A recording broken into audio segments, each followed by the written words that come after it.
성령 강림 주일을 맞아서 저는 오늘 이 아침 희락이라는 제목으로 주의 말씀 증거합니다.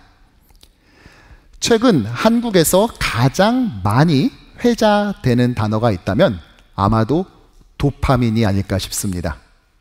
도파민. 이게 뇌의 쾌감 또는 즐거움을 이렇게 전달해주는 일종의 신경 전달 물질이에요. 그런데 이 단어가 요즘 이렇게 쓰이더라고요. 가령 영화나 드라마 같은 데에서 이제 짜릿한 또 자극적인 이 복수 장면이 나오지 않습니까? 그러면 우와, 도파민 터진다, 이렇게 표현하더군요.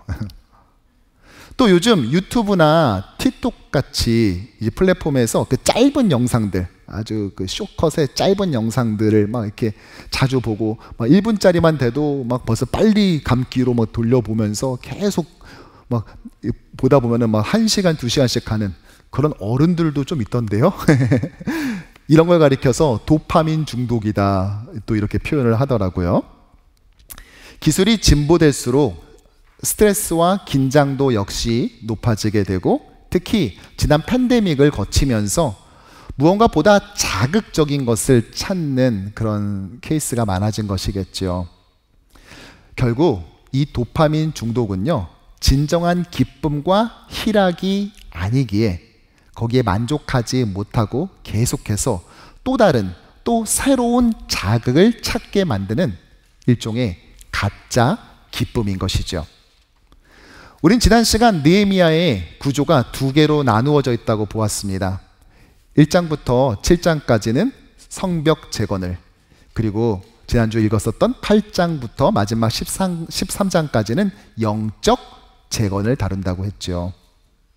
성벽 재건은 벽돌로 쌓아 올리지만 영적 재건은 말씀으로 쌓아 올린다는 것을 살펴봤습니다. 실제로 52일 만에 예루살렘 성벽이 완성되자 백성들은 바로 저기, 보여주실까요?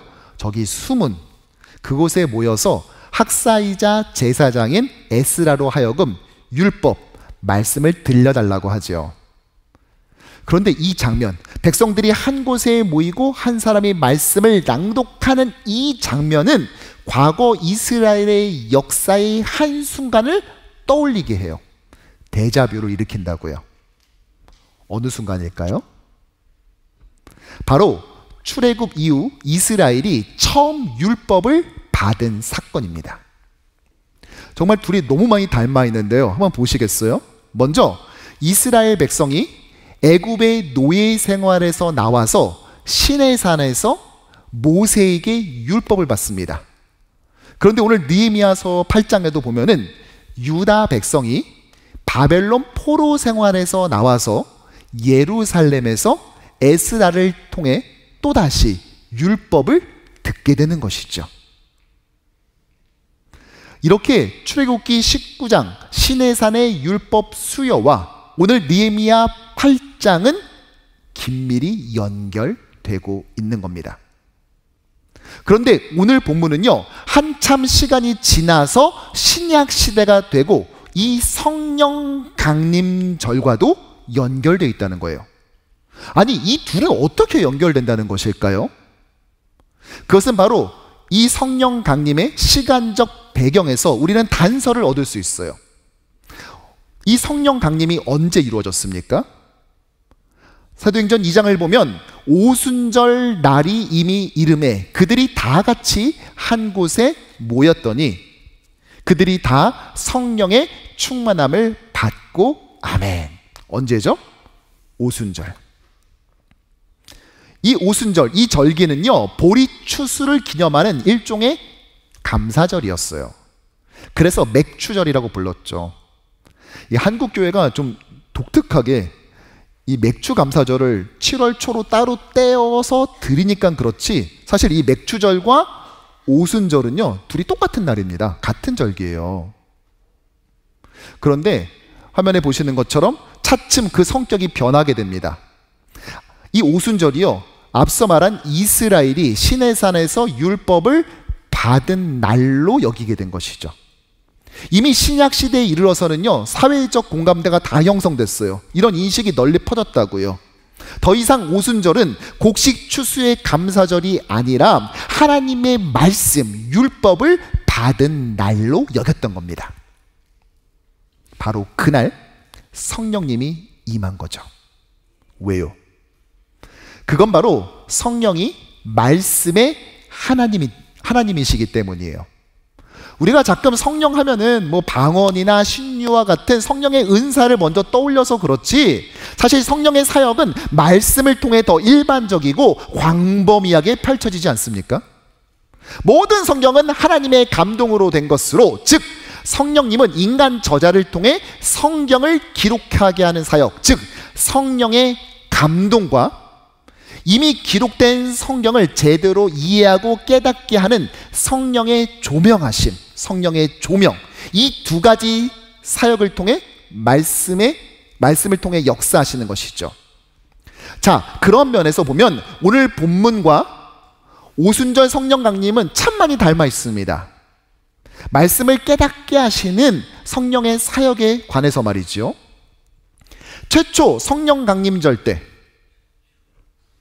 성령 충만을 받은 베드로가 어떻게 했죠? 나와서 사람들 앞에서 이미 기록된 요엘서의 말씀을 읽어주지 않습니까? 내가 내 영을 모든 육체에 부어주리니 너희의 자녀들은 예언할 것이요, 또 너희의 젊은이들은 환상을 보고 늙은이들은 꿈을 꾸리라. 그리고 이 말씀을 베드로가 해석해 줍니다. 그러자 이 말씀의 뜻을 깨달은 사람들 3,000명이 세례를 받고 교회를 만들었습니다. 마찬가지로 오늘 느헤미야 8장에서 수문 앞 광장에 모인 유다 백성은 이미 기록된 모세의 오경을 에스라와 레위인들을 통해 듣고 또 깨닫게 됐죠. 결국 시내산 아래 모여 있었던 이스라엘과 오늘 느헤미야 8장의 유다 백성, 그리고 오순절 성령 강림 때 만들어진 초대의 교회, 예루살렘 교회는 모두 다 말씀 공동체였던 거예요. 물론 한참 시간이 지나 우리 뉴욕 효신 장로교회도 마찬가지인 것이죠. 하지만 교회가 그렇게 말씀 공동체라고 해서 모여서 맨날 성경만 읽는 독서 클럽은 아닙니다. 저는요, 말씀 공동체인 교회와 또 그 교회를 구성하는 성도 하나하나가 성령 안에서 얻어지는 참된 기쁨, 희락이 넘쳐야 된다고 확신합니다. 교회는 말씀 공동체이자 나아가서 기쁨의 공동체가 돼야 한다고요. 그러면 어떻게 주의 교회는, 말씀의 공동체는 기쁨의 공동체가 될 수 있을까요? 바라기는 오늘 이 성령 강림 주일에 함께한 모든 주님의 백성들이 세상은 감히 맛볼 수 없고 흉내낼 수 없는 오직 성령을 통해 교회와 교회를 구성하는 우리 각자에게 임하는 참다운 희락으로, 그 기쁨으로 가득한 그런 우리의 이민의 삶, 우리의 매일매일 되기를 주님의 이름으로 간절히 축원합니다. 여러분, 한번 오늘 본문을 상상해 보시겠어요? 적어도 3만 명 이상이 되는 사람들이 다 앞에 모여서요, 말씀을 듣고 또 그 말씀을 해석해 주니까 막 그것을 깨닫게 되는 이 장엄한 광경이 펼쳐지고 있어요. 그런데 이 장면을 묘사하는 부분에서 저는 이 단어를 주목해야 한다고 생각합니다. 바로 기쁨이에요. 8절의 말씀 함께 읽어보죠. 근심하지 말라, 여호와로 인하여 기뻐하는 것이 너희의 힘이니라. 아멘.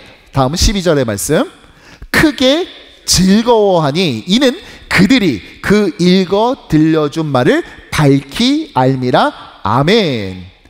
말씀을 읽고 깨달았을 때 그들 안에 뭐가 솟아났습니까? 기쁨과 즐거움이 솟아났습니다. 하나님의 말씀은 결코 따분하거나 부담스러운 것이 아니라 기쁨을 만들어낸다고요.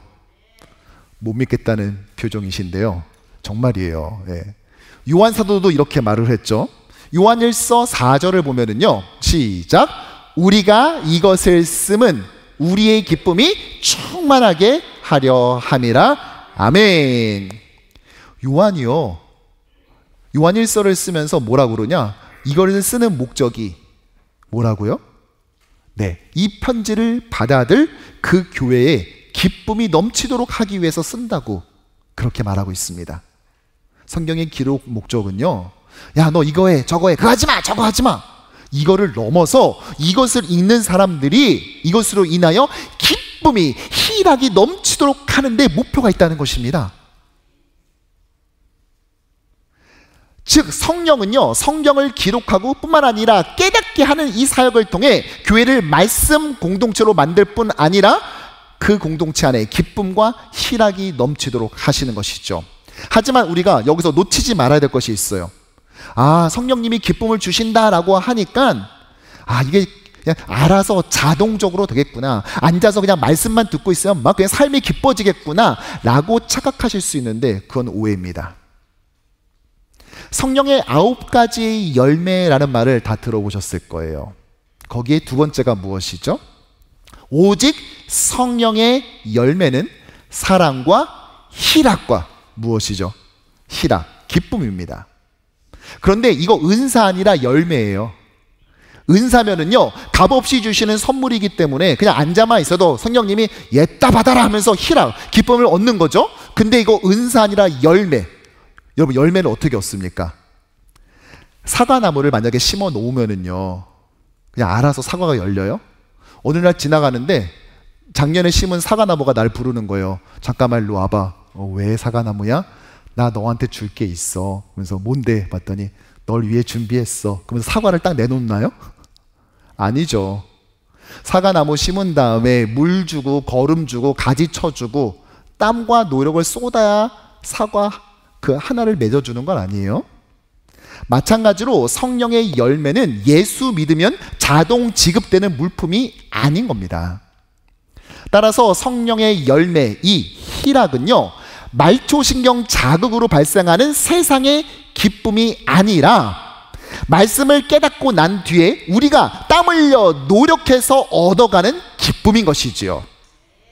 그렇게 했을 때 우리는 유다 백성처럼 또한 초대교회와 같은 희락을 누릴 수 있는 겁니다. 자, 그렇다면 우리는 말씀 공동체를 넘어 희락이 넘치는 교회 되기 위해서 어떠한 노력을 해야 될까요? 저는 여기에 두 가지 희가 필요하다고 생각해요. 첫 번째 희는 바로 이것입니다. 희망이에요. 희망으로 하나 되어야 됩니다. 당시 유다 백성은 성벽을 완성했지만 정작 그 안에 거주할 사람은 부족했어요. 또한 산발랏, 도비아와 같은 적대 세력이 호시탐탐 기회를 엿봤지요. 말도 안 되는 헌신으로 성벽은 재건해 냈지만 그렇다고 모든 문제들이 사라지는 마법 같은 일은 벌어지지 않았습니다. 그들은 여전히 위험했고 아직도 초라했어요. 자칫 목표를 이루고 난 뒤에 찾아오는 허망함이나 또는 무력감을 느낄 수도 있는 상황인 것이죠. 하지만 그때 에스라를 통해 하나님의 말씀이 그들 안에 자리 잡게 되자 그들은 하나가 되었습니다. 오늘 본문에서 백성이라는 단어가 13번 등장하는데 그중 무려 9번이나 그냥 백성이 아니라 모든 백성이라고 기록된 것을 볼 수 있습니다. 무슨 말이죠? 말씀은 희망을 주고 희망은 그들을 하나로 묶어준 것입니다.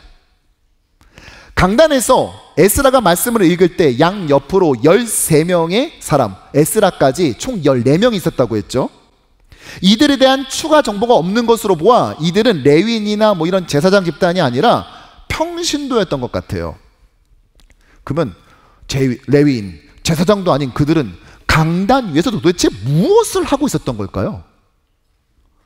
여러분 한번 상상해 볼까요?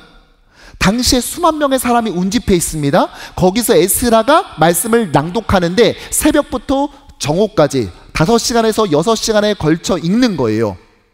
그런데 저는 있고 에스라는 없는 게 있어요. 뭘까요? 저는 있는데 에스라는 없는 거. 그렇죠. 마이크가 없죠. 그럼 여러분 그 많은 사람에게 어떻게 해야 될까요? 태초에 하나님의 천지를 창조하시니라. 여러분 이거 30분 안 돼서 성대결절 나요. 그러니까 어떻게 해야 되겠어요? 그렇죠. 양 옆에 서 있는 사람들이 방향을 서로 바꿔가면서 사람들에게 에스라가 낭독한 이 말씀을 큰 소리로 알려줘야 되지 않았겠습니까? 즉 이들은 인간 스피커의 역할을 했던 겁니다. 또한 백성들 사이에서는요 13명의 레위인들이 있었죠. 그들은 히브리어를 알아듣지 못하는 그 당시 세대를 위해서 아람어로 통역을 해주고 또 말씀을 해석해 주었습니다. 에스라가 성경 낭독하기도 바쁜데 언제 통역까지 할 수 있었겠어요?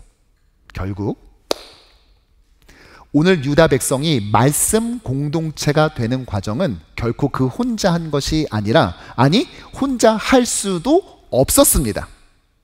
이런 돕는 자들의 역할이 매우 중요했고 그랬기에 오늘 본문의 4절과 7절에서 그 26명의 이름을 하나하나 기록한 것 아니겠습니까?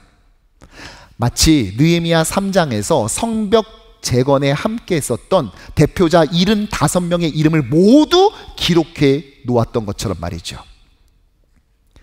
저는 오늘 이 에스라가 말씀을 전하고 또 그것을 강단과 그 아래에서 도와주는 걸 보면서 떠오른 분들이 있어요. 바로 당회 장로님들과 교육자 그룹이에요. 저는 당회장입니다. 당회 안에 속해 있는 사람이죠. 그러나 저는 교육자지만, 저는 목사이지만, 목회자이지만 나머지 장로님들은 평신도 출신들이죠. 근데 저와 함께, 즉 저까지 해쳐서 함께 교회를 고민하고 함께 이끌고 기도하는 것입니다. 지난주에도 당회가 있었는데요, 저희는 당회 마지막 마칠 때 주보에 나오는 그 중보기도 명단 있잖아요. 그걸 보면서 함께 기도하고 마칩니다. 지난주에는 조금 최근에 좀 질병으로 인해 고생하시는 다른 교회 사모님을 위해서 오늘 마치면서 우리 그분 위해서 함께 기도하자 하면서 기도하면서 마쳤어요. 항상 기도하는 당회이기도 하고 항상 교회를 위해서 고민하는 그런 당회예요. 저는 그분들이 아니면은요 교회를 이렇게 이끌어갈 수가 없습니다. 지금까지 얼마나 그 당회 장로님들과 더불어서 함께 사역하는 것이 즐거운지요. 동시에 백성들 사이사이에 서서 통역해주고 말씀을 전했던 동역자들이 저에게 또한 있습니다. 때로는 어린아이에 맞춰서, 때로는 중고등부 또는 EM 공동체 또는 청년 세대에 맞게 문화적 언어로 통역해주고 이해하기 쉽게 해석해주는 그 역할들을 역시 하고 있죠. 저도 교육자지만 그들 역시 그 역할을 감당하는 것입니다. 마치 에스라와 함께 섰었던 평신도 그룹처럼, 또한 에스라 자신도 레위 지파인 것처럼, 제사장 레위 지파인 것처럼 그들과 함께 레위 지파에 속한 사람들이 도와준 것처럼 당회원들과 또한 동역자들, 교육자들이 함께 교회를 이끌고 가고 있기에 말씀의 공동체가 될 수 있는 것 아닐까요? 뿐만 아니라 지금 이 시간에도 열심히 우리 다음 세대를 가리키고 있는 주일학교 교사, 그리고 청년부 리더, 구역장과 사역팀장들, 우리가 이렇게 희망으로 하나 될 때 우리는 우리 안에 희락을 발견할 수 있을 것입니다. 초대교회 역시 그랬습니다. 사도행전 2장 46절을 보면은요, 함께 읽어보죠. 날마다 마음을 같이하여 성전에 모이기를 힘쓰고 집에서 떡을 떼며 기쁨과 순전한 마음으로 음식을 먹고. 아멘. 여러분, 당시 초대의 교회의 모습은요 희망을 품을 수가 없어요. 의심 어린 눈빛으로 쳐다봤거든요. 그들을 이끌었던 스승은 하늘로 승천하셨고 남은 제자들과 함께 교회가 이루어졌는데, 너희들 사입이 아니야? 이단 아니야? 의심 어린 눈초리로 계속 주변에서 따가운 시선 가운데, 그러나 사회적으로 뭐 하나 내세울 것 없는 사람들이 모여 공동체를 이루었습니다. 상황은 절망적이죠. 오신다는 스승은 도대체 언제 온지 알 수가 없고, 핍박은, 또 사회적 분위기는 점점 부정적으로 변해가고, 그러나 그들은 말씀 가운데 희망을 얻자 저렇게 마음을 같이하여 하나가 되었고, 그렇게 된 공동체는 결국 기쁨을, 그 희락을 충만히 누린 줄로 믿습니다. 즉 성령은 말씀 가운데 희망을 품게 하여 우리를 하나로 묶어줘요. 결속시켜줍니다. 그 결과 얻어지는 것이 희락인 것이죠. 아까 교회 축하 영상에서도 봤듯이 이미 타주로 이사 가시고 또 한국으로 가신 분들이 잊지 않고 우리 교회를 위해서 계속 기도하고 우리 교회 40주년을 자기 일처럼 너무 기뻐하셨어요. 왜일까요? 그들 중에 상당수 많은 분들은요, 교회를 떠나서 타주로 가셨을 때, 이사하셨을 때 교회의 상황이 녹록치 않았어요. 쉽지 않은 어려운 가운데 있었다고요. 그러나 그분들은 말씀 안에서 희망을 놓지 않았습니다. 교회의 머리 대신 예수 그리스도를 신뢰하기에 그분의 말씀을 따라 교회를 언젠가 회복시켜 줄 것을, 그 희망을 놓지 않았고, 비록 지리적으로 멀리 떨어져 계셨지만 그들은 여전히 우리와 하나됨을 유지하고 있었던 것입니다. 널싱홈을 신방 가보면은요, 권사님들 또 집에 계신 장로님을 신방하면 희망을 한 가지 가지고 계세요. 뭔지 아십니까? 언젠가 다시 교회에 나와서 함께 예배 듣고 말씀 들을 수 있는 날이 올 거다라는 그 희망을 놓지 않고 계시는 것이죠. 그러므로 우리는 하나 될 수 있는 것입니다. 저는 지난달 한 구역을 신방하면서요,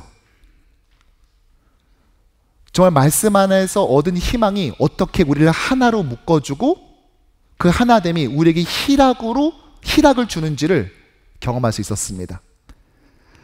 그 구역에 여자 집사님이 계시는데 그분의 남편은 한국에서 일을 하세요. 그런데 작년에 구역이 만들어지고 얼마 안 됐을 때 한국에서 소식이 들려왔는데 남편분이 암 진단을 받은 거예요. 가서 돌봐주면 좋겠지만 여기에 일도 있기 때문에 갈 수가 없었어요. 이제 막 구역은 만들어졌고 구역 식구들끼리 이 기도 제목을 나누었습니다. 할 수 있는 게 없잖아요.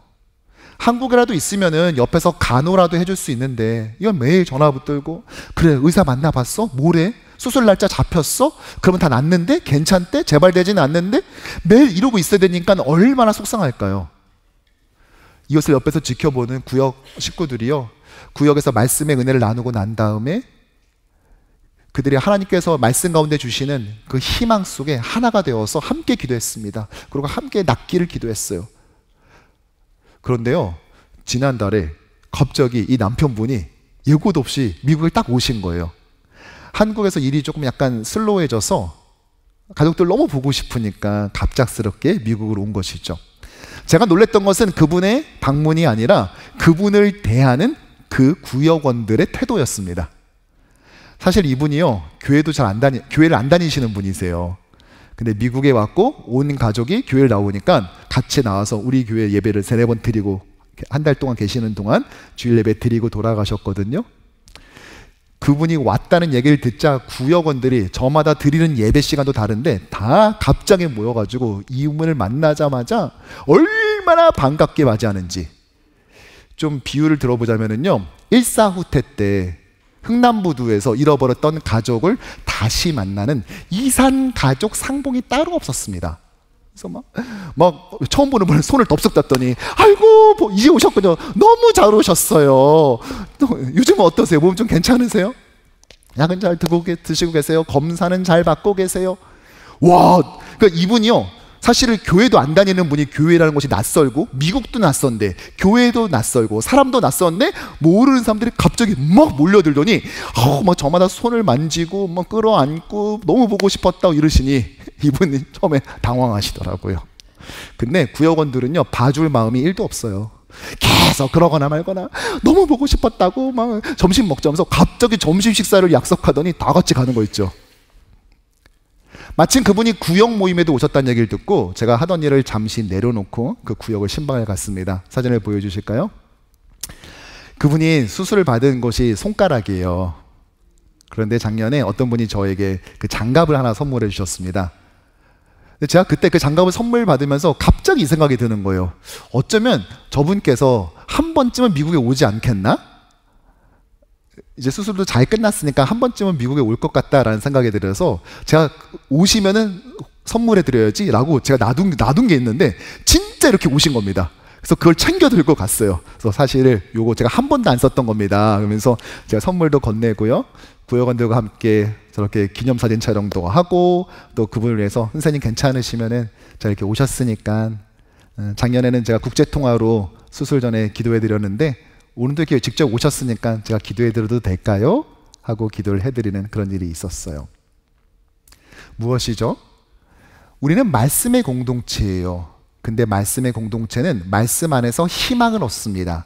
우리를 둘러싼 상황에 왔다 갔다 하는 것이 아니라 그 상황과는 상관없이 말씀이 주는 희망이기 때문에 그 희망 안에 우리는 하나가 되고 희락, 기쁨을 누릴 수 있는 것이죠.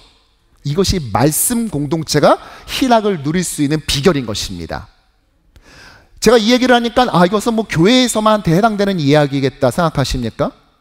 여러분, 교회가 뭐예요? 예배당이에요? 이 간판이 달려 있어야 됩니까? 아니죠. 예수 믿는 사람들의 모임이죠. 그러면 여러분들의 가정 역시 교회인 것입니다. 여러분들의 가정의 교회는 지금 희락이 있나요? 기쁨이 넘칩니까? 만일 그렇지 않다면요, 말씀이 주는 희망으로 우리는 하나 되어 있나를 점검해 보시길 바랍니다. 그리고 그것을 위해서 내가 해야 될 일이 무엇인지를 고민해 보세요. 한 가지 제안을 드리자면요, 우리는 이 말씀이 주는 희망 안에 하나 되기 위해서는요, 희망을 주는 언어를 써야 돼요.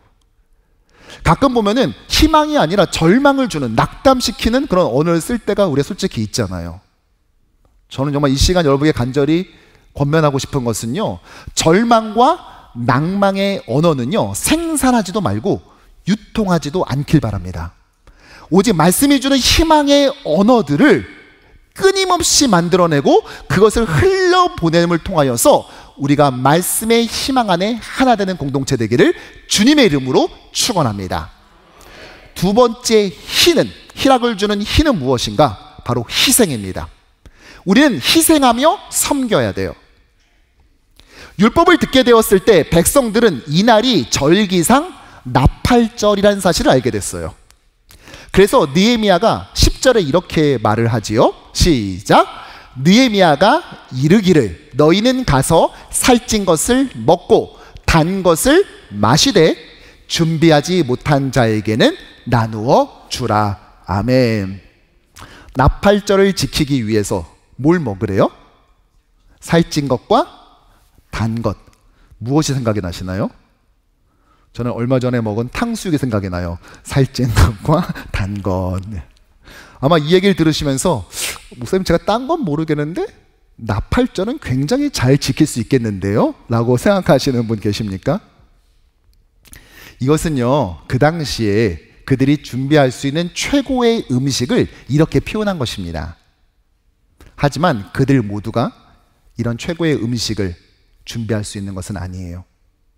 소위 고아와 과부, 나그네로 대표되는 그런 사람들은 이 절기를 지킬 수 있는 음식이 없었습니다.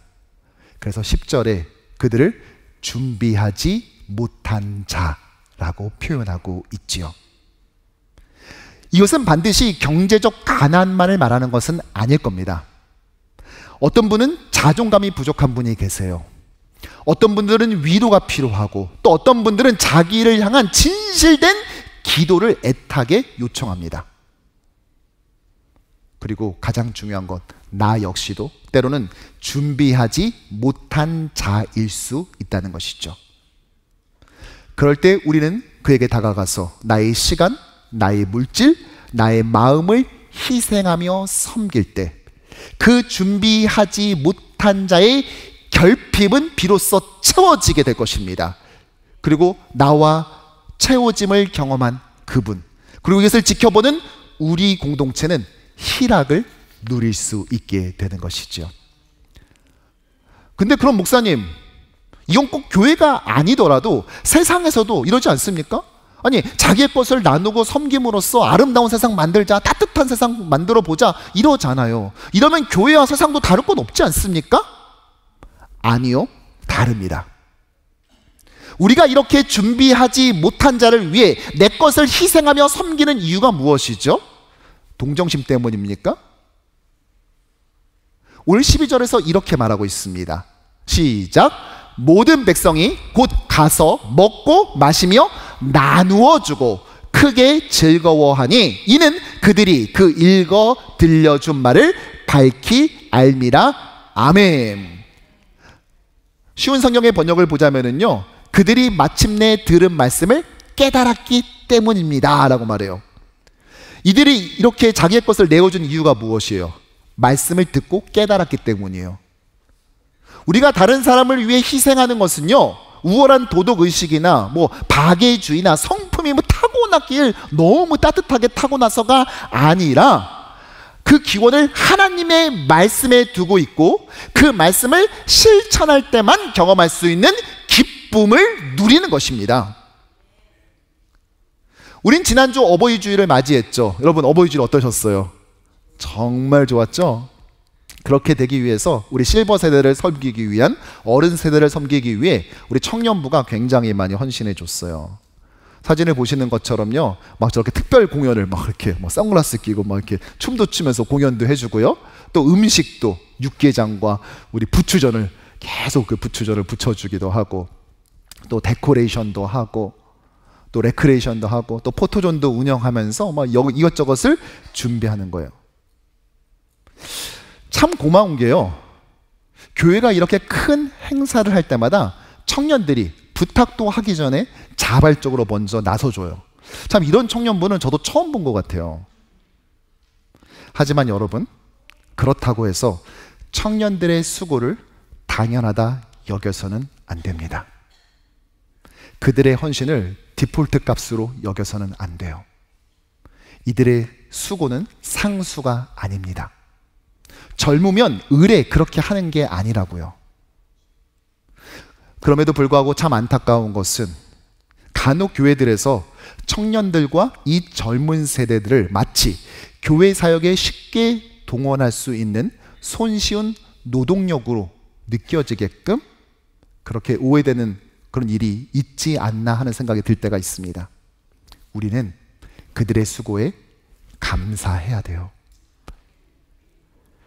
지난주에 주중에 보니까 어버이 주일 이거 준비한다고 밤에도 막 청년들 와서 교회에서 무슨 회의하고 뭐 자르고 뭐 붙이고 이러더라고요. 근데 그걸 보면서 이런 생각이 들었어요. 혹시 저들이 왜 우리는 왜 어른 세대를 위해서 맨날 이렇게 희생만 해야 되지? 아니, 우리도 레포트 써야 되고 다음 주 시험 있고 직장 나가야 되는데 왜 우리만 이렇게 해야 되지? 라고 혹시 생각이 드는 건 아닐까? 제가 하라고 한 건 아니지만 그들이 스스로 했지만 뭐 일하다 보면 힘들면 그런 생각 들 때도 있잖아요. 저는 그게 너무 걱정스러운 거예요. 근데 와서 어버이 주일 그 행사를 너무 열심으로 행복하게 즐겁게 뭐 이렇게 재미있는지 막 웃으면서 준비를 하는 게 너무 고마웠어요. 그런데 곧이어 드는 생각이 이겁니다. 아니, 어버이 주일을 준비하는데 저 청년들 중에 어떤 지체들은 어버이가 여기 사는 것이 아니라 부모님이 다른 주나 한국에 사는 지체들도 있지 않을까? 이런 생각이 든 거예요. 그래서 제가 담당 교육자에게 한번 좀 알아보라고 시켰습니다. 그랬더니 제법 되더라고요. 여러분 보세요. 그날 다른 어버이 섬기겠다고 음식 만들고 데코레이션하고 심지어 특별 주문, 특별 제작한 선물까지 만들었어요. 공연도 하고 말이죠. 그런데 정작 자기 엄마 아빠에게는 카네이션 하나 달아드리지 못하는 거잖아요. 이게 제 마음에 좀 밟히더라고요. 그래서 그런 청년들 부모님 이름과 성함과 좀 주소를 알아봐 달라 부탁을 해서요, 작은 선물을 미국의 다른 주와 또 한국에 보내드렸어요. 어떤 부모님께서 하나 사진을 보내주셨는데요. 보여주실까요? 애리조나에 사시는 저희 청년의 어머님이세요. 선물 잘 받았다고 저렇게 사진을 보내주셨습니다. 귀한 자녀를 저희 교회에 믿고 맡겨주셔서 우리 교회가 큰 희락을 누립니다. 저희가 감사해서 자녀 대신에 어버이날 선물을 이렇게 보내드려요 하고 말이죠. 저는 이렇게 제의 자리에서 우리를 이 말씀을 적용해 봤어요. 여러분은 어떠십니까? 여러분이 있는 지금 자리에서 희생하며 섬김으로써 공동체 안에 맺어야 될 성령의 열매, 희락은 무엇입니까? 오늘도 나가면 아마 커피가 준비되어 있을 거예요. 그런데 그 커피가 준비되어 있다는 것은 누군가 아침부터 와서 그것을 준비했다는 것이겠죠. 그걸 마실 때마다 커피가 맛있느니 안 맛있느니 말하는 것이 아니라 아유 감사합니다, 아유 수고하셨습니다, 오늘도 식사가 준비되어 있죠. 아유 잘 먹겠습니다, 또 잘 먹었습니다 라고 인사하면서 그들에게 그 감사를 표해야 됩니다. 왜일까요? 그들의 헌신은 당연한 것이 아니기 때문인 것이죠.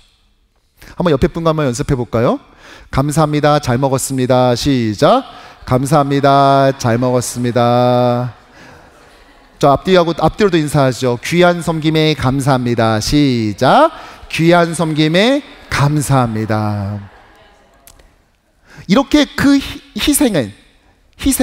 희생으로 섬기는 그 모습에 감사를 표할 때 그것을 섬기는 분이나 그 섬김을 받는 분이나 서로 감사하는 그 모습을 지켜보는 공동체 모두 안에 희락이 이루어질 줄로 믿습니다.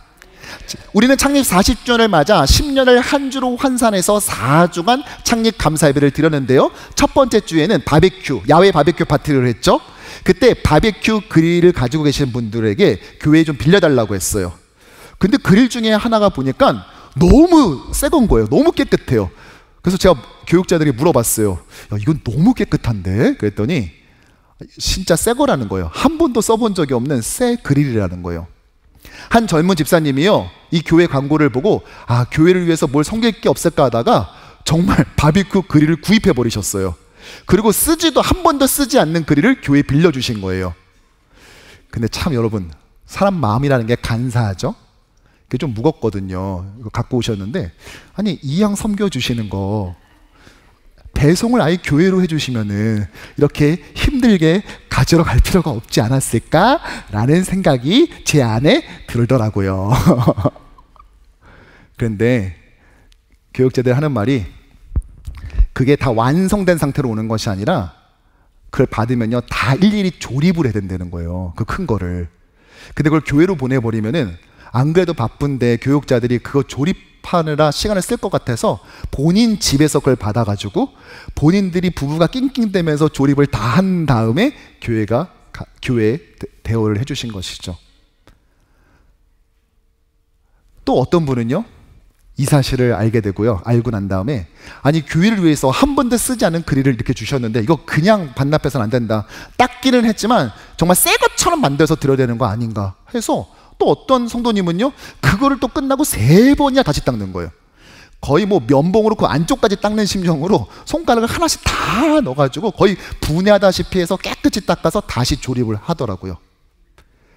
교회를 위해서 새로 그릴을 구입해서 조립한 분이나 그것을, 그 마음을 소중히 여겨서 당연히 여기지 않고 감사하다 여기면서 그것을 깨끗이 닦아서 만들어주신 분이나, 또 그것을 다시 반납하러 갖다 준 교육자들이나, 여러분, 우리가 희생하며 섬기는 이 모습을 통해 우리 안에 무엇이 샘솟습니까? 네, 희락, 세상은 알 수 없는 참된 기쁨이 우리 안에 넘쳐나게 되는 것입니다. 그 어떤 헌신도 당연한 헌신은 없어요. 그러면 우리가 할 말은요, 항상 입에 달고 살 말은 감사합니다, 고맙습니다라는 말이에요. 그런 면에서 성령 강림주의를 맞아 여러분께 한 가지 도움을 요청합니다. 우리 교회 성도님 중에는요, 걸어서 오시는 분도 계시지만 좀 거리가 먼 분도 계세요. 그리고 너무 연로하시기도 하고, 또는 주일날 배차 간격이 너무 길기도 하고, 또 오는데 여러 가지 교통편이 쉽지 않는 분들이 있어요.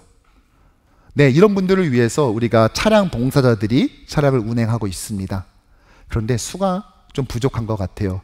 교회가 지금 계속 부흥하면서 이런 봉사자의 필요가 있습니다.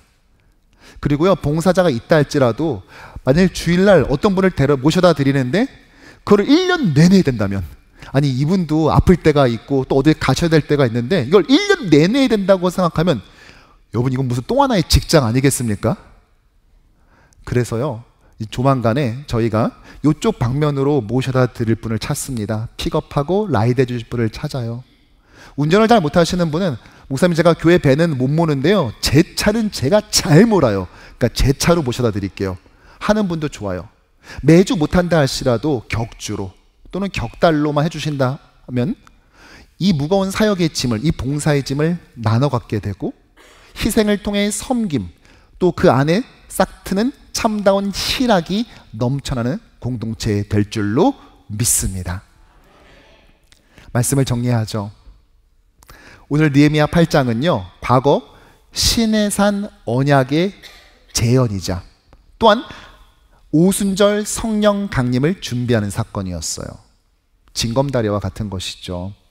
이 3가지 모두는 이 모든 공동체는 말씀 공동체였습니다. 또한 말씀의 공동체를 넘어 기쁨의 공동체, 희락 공동체가 되었지요.